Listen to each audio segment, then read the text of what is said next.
It's me doing yet another one of those talkie video things because I guess that's what I do from time to time anymore.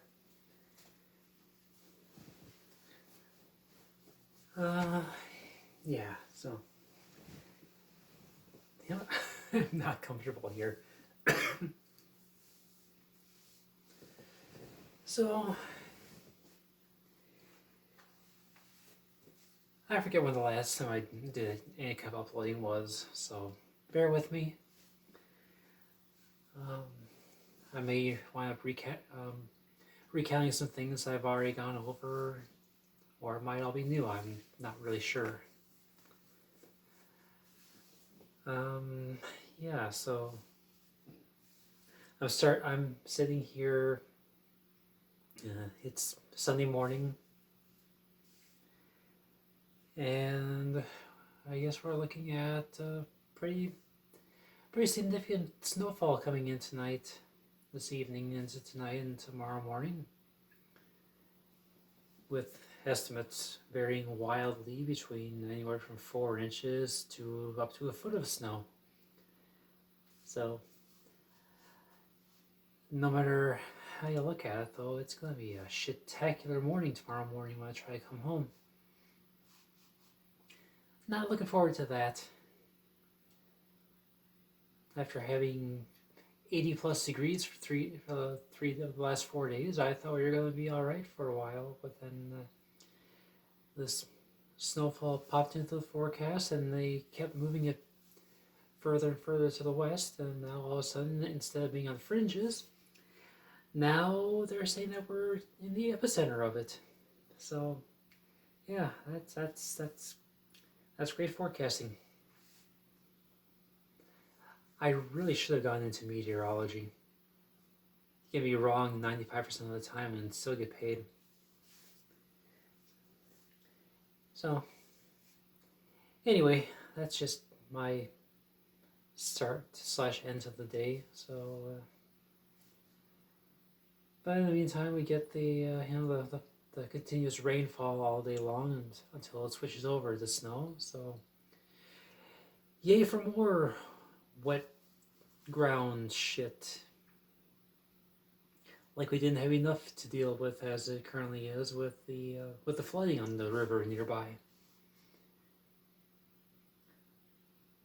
So looking at where I'm at right now, I'm probably about maybe between 1 and 200 yards away from the nearest river.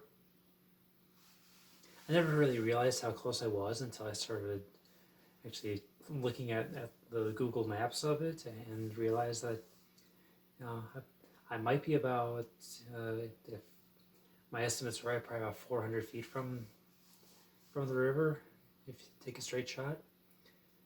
So yeah, it's a little unsettling sometimes when I see that.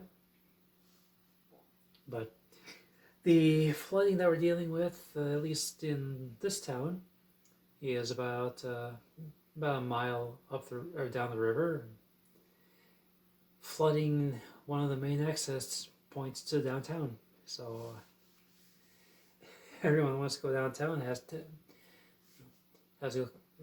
go a few blocks out of their way to get around. And I'm just wondering why they didn't plan for it. This thing happens every year, or almost every year, because they designed it this way. We got a low road near a river that's been dammed up. I mean, that's just brilliant planning, right?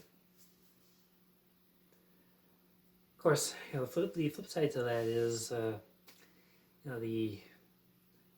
nearby power plant.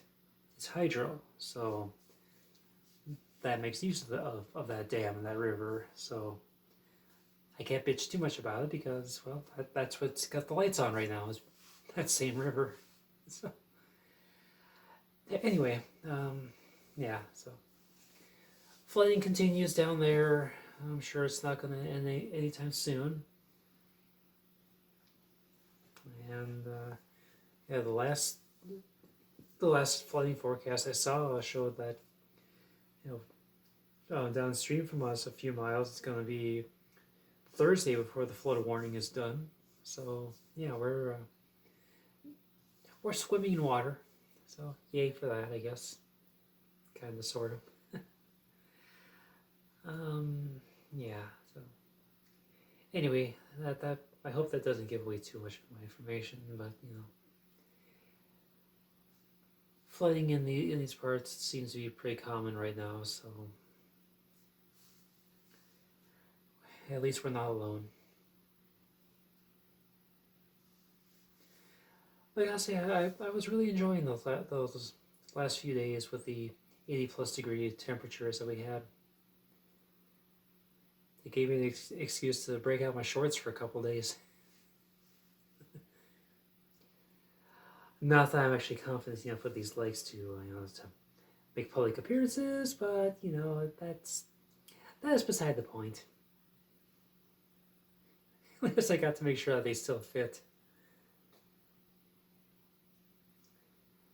But yeah, so that was 3 days, and before you knew it, it was back to the seasonal, actually colder than normal temperatures, and yeah, now we get snow, a lot of it.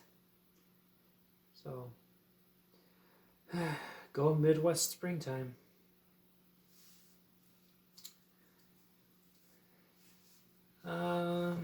Yeah, so highlight the last week. Finally got my PS5. It's been out for what, 2.5 years, and I finally got one. The thing was, I wasn't even looking for it when I went shopping that day. I was looking for essentials for oral hygiene plus some milk and bread. Decided to wander by the electronics department, looking for phones actually to see if I could find one to replace one I got. Found one I might get it later on, but on my way out, I decided to stop and see if they had any consoles in stock. Lo and behold, they actually were fully stocked. PS5 and PS4. Actually, I'm surprised that they're still making the PS4. But anyway, got the console, brought it home, set it up, converted a bunch of games over from the PS4 to PS5 versions. So yeah, I have no shortage of entertainment to buy my time with.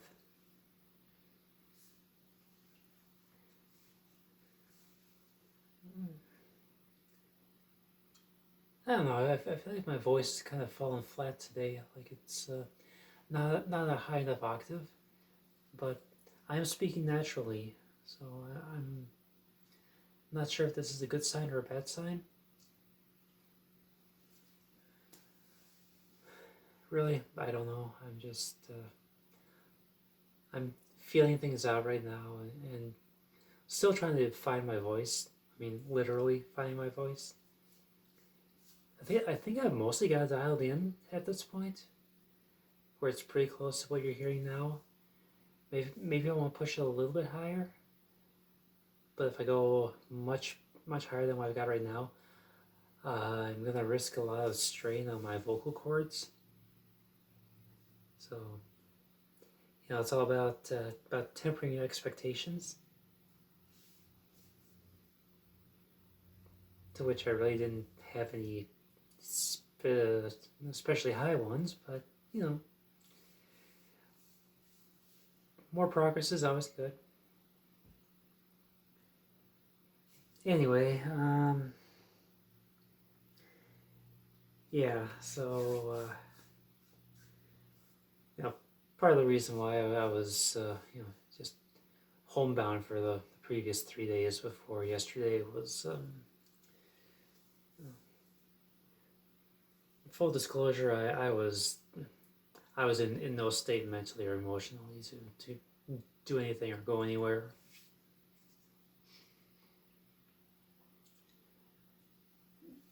Depression kicks in hard and kicks my ass pretty badly from time to time.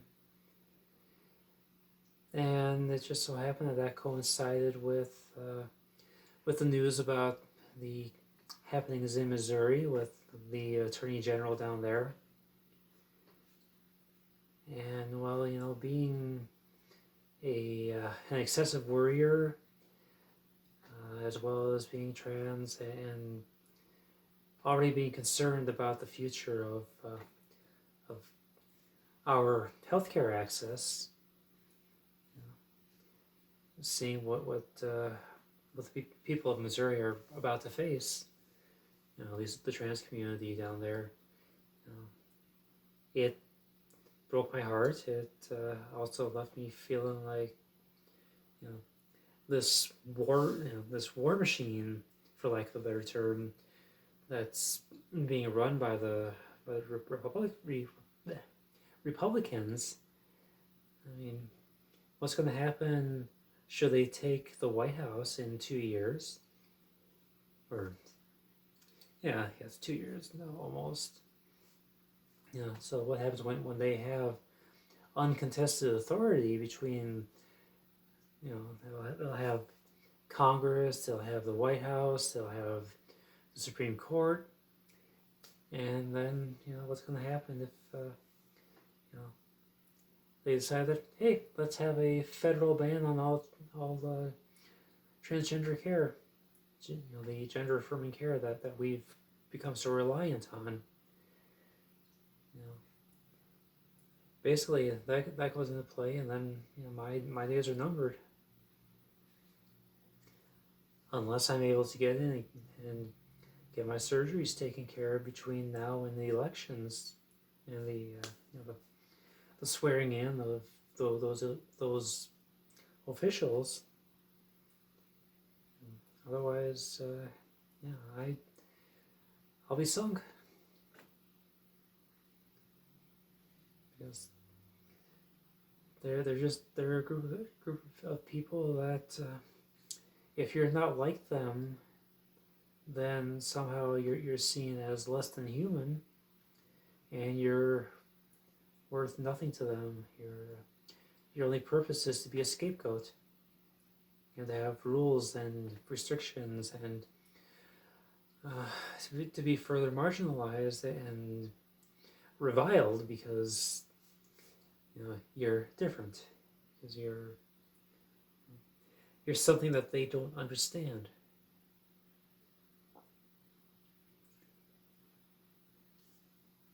And I've been saying it for a while now, but I fucking called it. It was never about the children. The only thing that they used the kids for was an opening salvo with which to get the easily swayed on their side. Because whoever invokes, oh, please think of the children first, they're the ones that seem to gain the popular opinion, and they can have an easier time pushing their agenda through. So they got that. They got their think of the children angle, and now they're pushing the envelope. They're pushing it further. They're taking liberties with the existing legislations that they've rammed through, and deciding that, hey, we got this far. Why stop now? Sorry, itchy nose. But where's it going to stop? You have a rogue attorney general that decides to just unilaterally impose this restriction on thousands and thousands of people, within their state, and no one's going to hold them to task for it. I mean, granted, there's some organizations down there that are suing for it, but is it going to be enough? Are the courts going to side with them, or are they going to decide that, hey, this is a perfect chance to solidify our agenda because, hey, we hate trans people. We're Republicans. We hate trans people because reasons. So I don't know. I'm seeing all this shit going on, and I've been following it so much since the year began that I've been at my breaking point. My mental energy, my emotional energy, it's gone. I'm I'm so fatigued from it all, watching it unfold more and more every day. I mean, I actually wound up on Friday. I spent half the day just curled up right here and just had my face buried in my Sharky here. I just didn't have the willpower to get up and even live my life at that point. I had to recover because I had nothing left. And I know that's what they want from us, because if we're demoralized, we're easier to control. So that's where I'm standing right now as far as the current events within the home nation that's supposedly the land of the free and blah blah blah. But I guess that really only applies to certain people, doesn't it?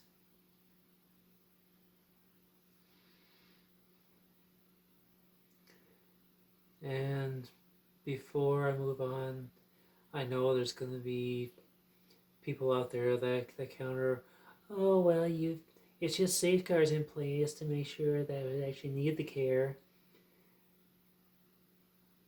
But you look at it from a realist standpoint, and you need to have 3 years of counseling.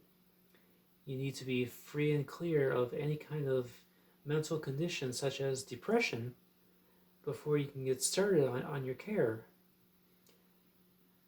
Okay, well, guess what? Gender dysphoria oftentimes causes depression. So how are you going to treat depression caused by gender dysphoria if you can't treat gender dysphoria, which needs to be addressed after the thing it's causing? Okay? It's absurd. It makes no logical fucking sense whatsoever. It's just they don't. These assholes don't think these things through. They just go, oh, here's a way to score points with my political, with my voter base, because hey, they're stupid.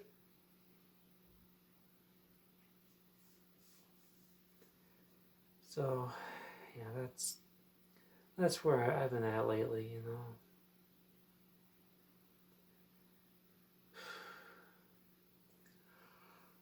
Okay, well, that came on really quickly. Yeah, ever since I started on a higher dose of progesterone, I become tired so much more easily within about an hour or two after I take it. It's kind of a blessing, kind of a curse though. Like when I had my electrolysis appointment last week and the week before, I forgot about those when I took my pills, and I had them kick in while I was driving. And yeah, progesterone is kind of a sedative. So yeah, it was fun driving to a town 15 miles away, you know, while you're fighting to stay awake because you forgot that one of your medications causes drowsiness. I need to switch up my my scheduled dosage on Wednesdays because I'm gonna keep doing that.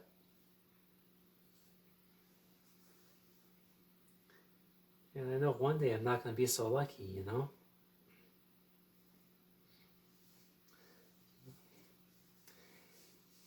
Anyway, yeah, I've been trying to come up with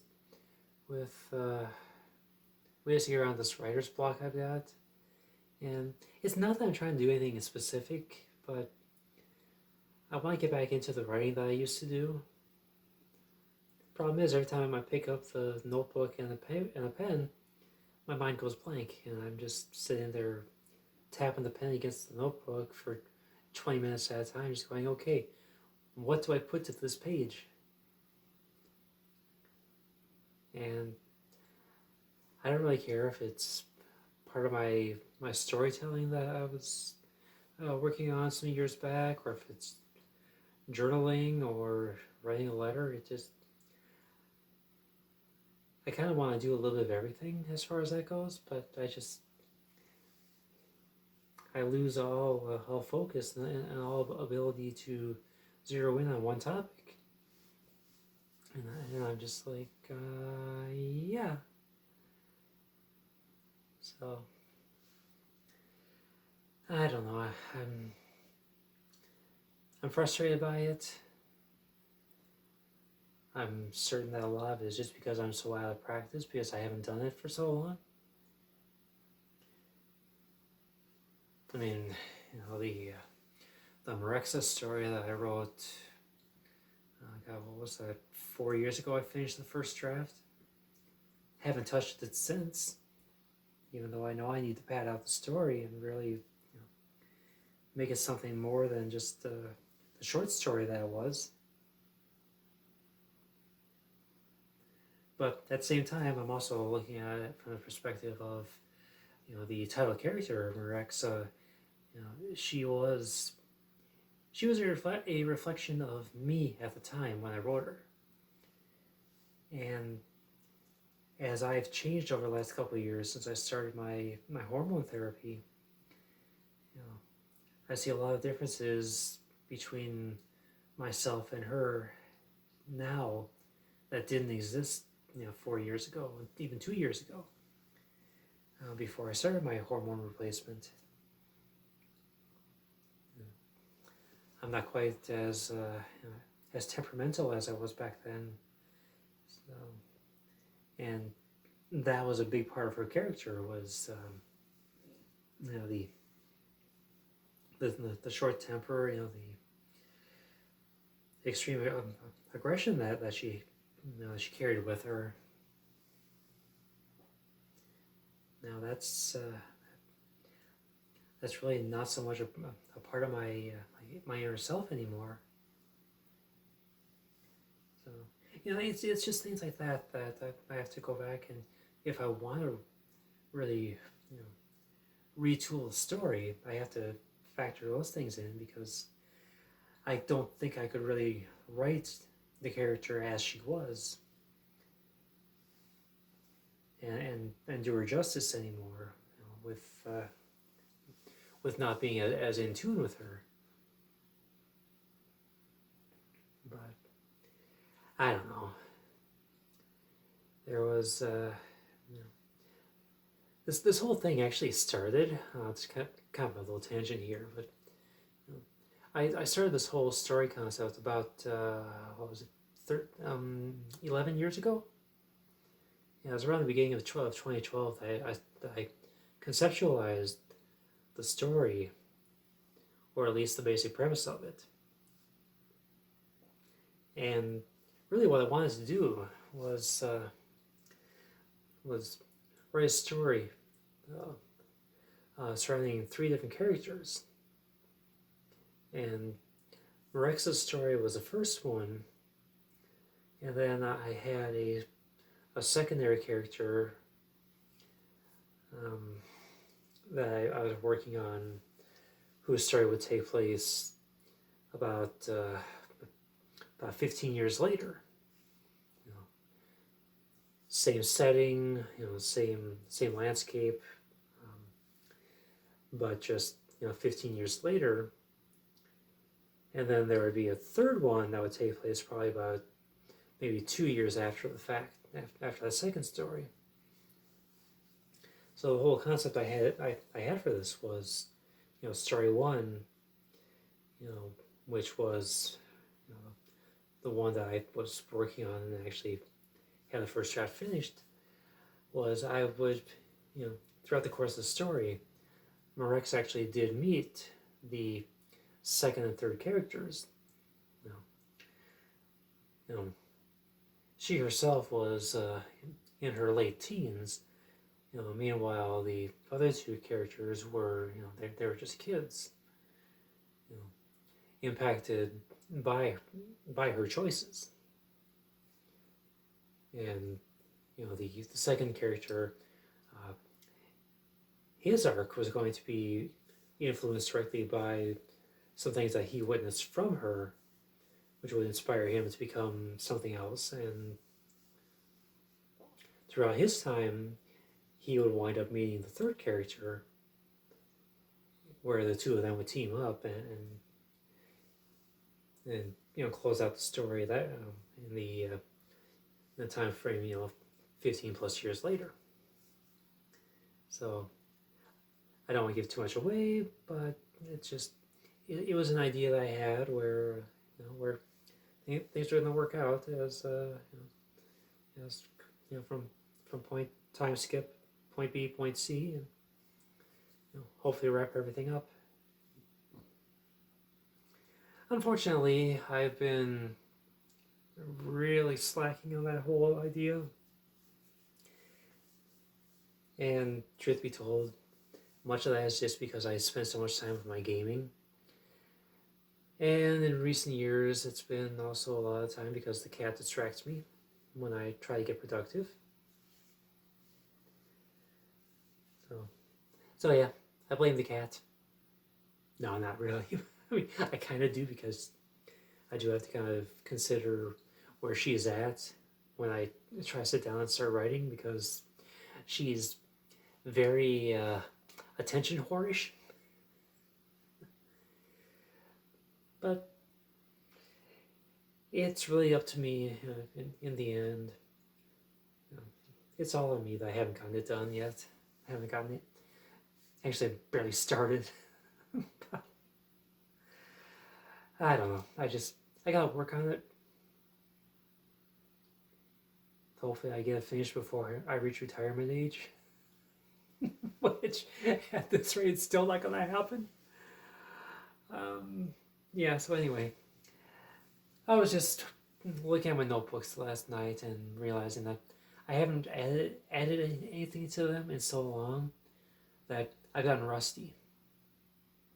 I need to get some writing prompts set down and just really go to town on those, kind of get my groove back. But finding the right prompts and expanding on those, that's a challenge in and of itself, I think, because I don't want to waste my time on things like, oh, what does a piece of fruit mean to you? Some shit like that. But yeah. Anyway, I have rambled on for a really long time here, and I'm hoping, really hoping, that my voice sounds better in the camera and in other people's ears than what I'm hearing from myself. Because right now, what I'm hearing from myself just sounds way too low. But hopefully, it's not that way. I mean, I know you never really hear your voice accurately. That's that's what they say anyway. But anyway, I'm gonna shut up now. I need to go to bed because I have to go back to work tonight, and I don't want to be a fucking zombie when I go back in. So yeah, with that in mind, you have yourself a great day, and I will talk at you later.